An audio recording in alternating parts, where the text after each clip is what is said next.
It's now been a month since the hotel manager credited with sheltering refugees during the Rwandan Genocide was arrested in that country, accused of terrorism and other serious crimes.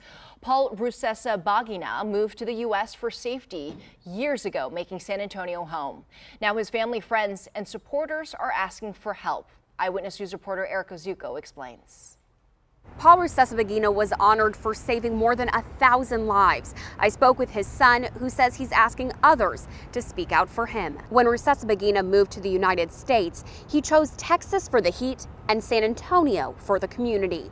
He became a frequent speaker at universities, law schools, and events where he shared what he learned from his experiences. His son says he took a series of flights, then got on a private jet he thought would take him to several speaking engagements. Instead, they say he was taken into custody by the Rwanda Investigation Bureau. First days we were, incredibly shocked. It took a long time.